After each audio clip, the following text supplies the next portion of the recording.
guys, and welcome back to the channel. Now, even though the update is quite soon and we will get our hands-on experience with these champions soon enough, and well, we're gonna get a chance to compare the damage and everything else shortly, I still want to break down Deadpool X-Force abilities, because out of all of the buffs, I would say he's one of the more promising ones in terms of practicality, at the very least, by design intent.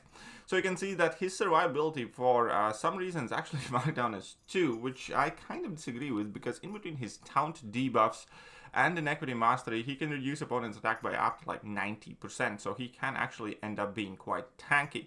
Now, damage is marked in as 5, ease of use is at 3, even though I think he's fairly simple and straightforward. Utility is 2, which is kind of true. He doesn't have too much going on in the utility department, aside from the fact that he has effectively a dot that nobody's immune to. And defender strength 2, that kind of seems viable. The only thing that Deadpool can do is kind of slow you down, but also you would get quite a bit of healing thanks to taunts and stuff. So his mechanics, well, basically he has taunt, bleed, and wishes. Wishes is on level 3, so we're going to hardly ever see it used, especially because now we can disable it. So his strength would be burst damage. With Deadpool's new kit, he's going to be all about burst damage and finishing the fight super quick, using special 2 Daunted paired with a super slap from special 1 deals a ton of damage with instant split debuffs.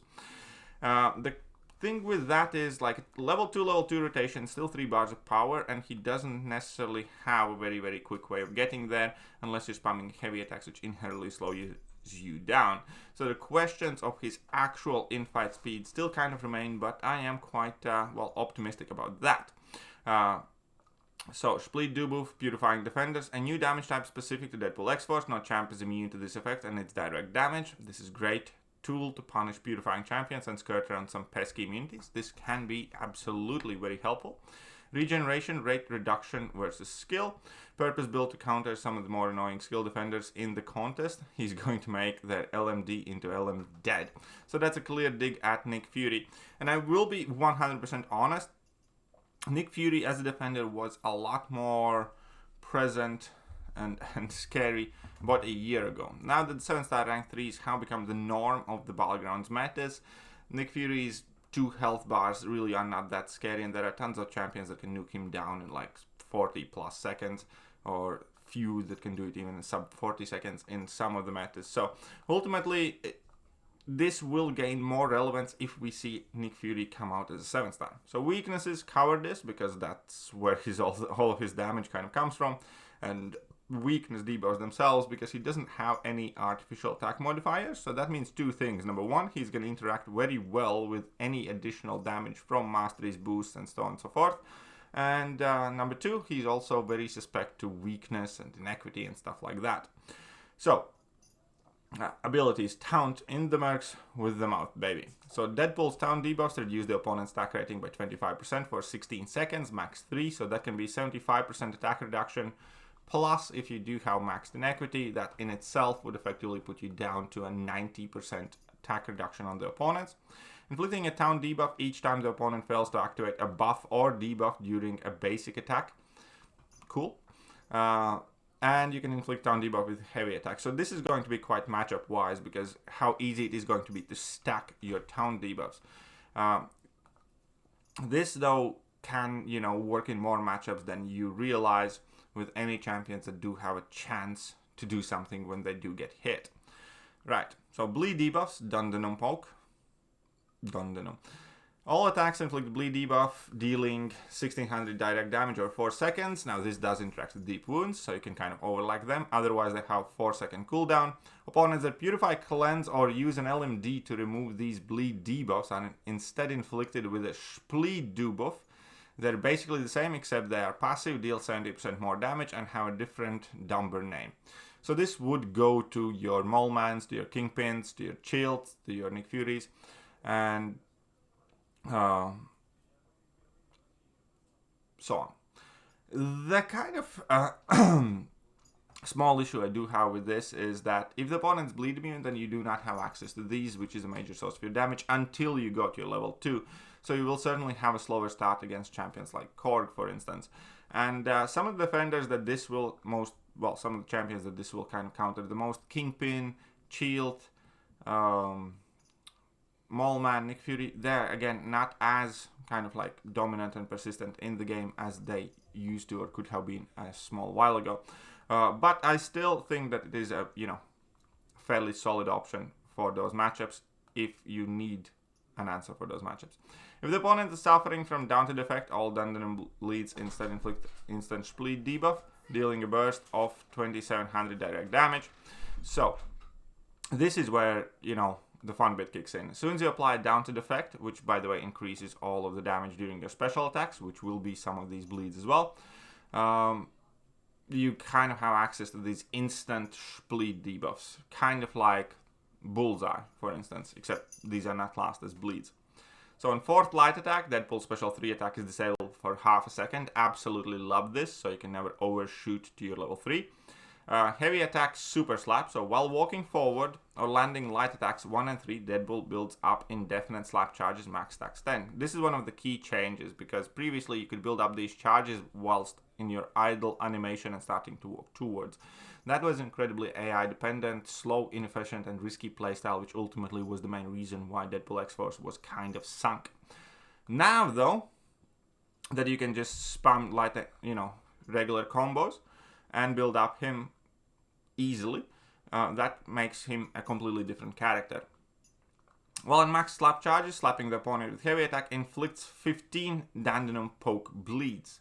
So this is already going to be quite a lot of damage, and if you do have the downed active, these will be the instant split debuff, so that's going to be quite large detonation, something akin to what, let's say, Hood does on a heavy attack. However, ideally, you do want to detonate that on your level 1, because during this attack, Dandelion Poke does not have a cooldown, so during special attack, you're going to be inflicting more of these. And if at 10 slap charges, the final hit triggers Super Slap, inflicting an additional 20 Dandelion Bleeds, increased 25 against skill champions. So this is going to be like a massive burst. And that immediately means that his base rotation is going to be level 2, level 1, effectively. So this is Deadpool's favorite attack, and while fighting his defender, he is twice as likely to use it over the other special attacks. Each hit that is blocked inflicts a taunt debuff. If Deadpool successfully lands all the hits during this attack, he inflicts a stun passive, so it means you have an instant opening after your level 2. And then the first hit inflicts a 50% daunted passive for 15 seconds, pause during special attacks. So your ideal rotation would be where you get to 2 point, let's say 6-7 bars of power, drop your level 2, go in for a combo, potentially use a relic if you need that to get over bar of power, and then drop your level 1 and trigger your big super slap that way. And well, hopefully that should be enough to nuke just about everything in your way. And if that works, that could potentially have quite a bit of value. Special attack 3, again, I don't think we're going to see too much of it. Inflict a taunt debuff and gain a 60% wishes buff for 25 seconds. So, and while this buff is active, all taunts are paused. In most fights, we're not going to see this used. Signature ability. Each time Deadpool opponent purifies a taunt debuff or taunt debuff on the opponent is replaced due to hitting the max stack limit, Deadpool gains a power efficiency buff, reducing the cost of special attacks by 20% until the next special attack is used. Cooldown 25 to 5 seconds, max stacks 2. And yeah, this can be obviously helpful to kind of speed up your core loop, because you might not need to build up to, let's say, 2.5 bars of power. Maybe with this being active there, you can drop your level 2 as soon as you get it, then go into a combo because opponent's stunned, then go for a relic, and then go for another combo and, you know, drop a level 1 and job's done. Again, if that would work out, that'd be quite great. Against skill champions, each split debuff passive up to 5 reduces their regeneration rate by 20%, by 5 to 20%. So that effectively can let your passive still work as a Despair Mastery. But again, keep in mind that this is up to 20% and 5, so that means even at max sig, you will not be able to reverse the regen, you're just going to shut it off. So ultimately, that's it. He's fairly straightforward champion. They haven't changed too much about him, but at the same time, just about everything, because with a couple of extra lines, his entire rotation is different. Again, my core kind of worries is, number one, how fast he is going to be against the skill champions that he is meant to counter.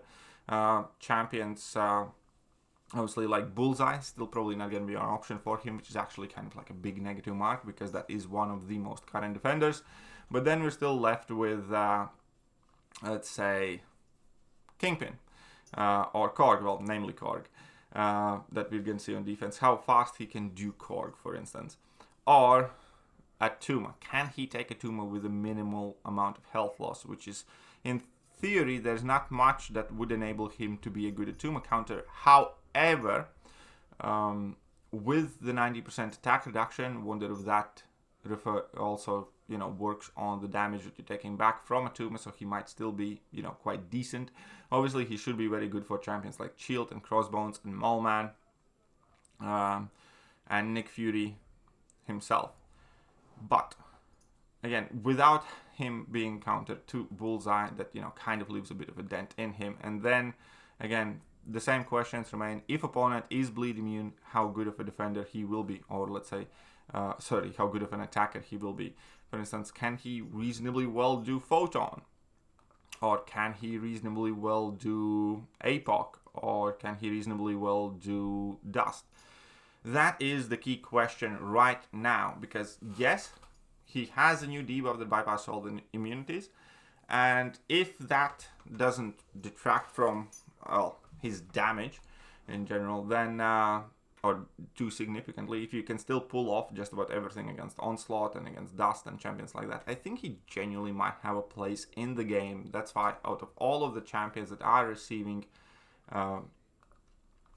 rework right now, he is one of the more exciting ones to me, because he should be quite fast, he should be quite snappy, he should be quite tanky to block damage and mistakes due to inequity and the taunt debuffs, and I'd love for him to be good. Let me know what you guys think, whether you look forward to this buff more than others, and yeah, I'll catch you guys soon. Bye bye. Hello there guys, and welcome back to the channel. So we have all the information about the next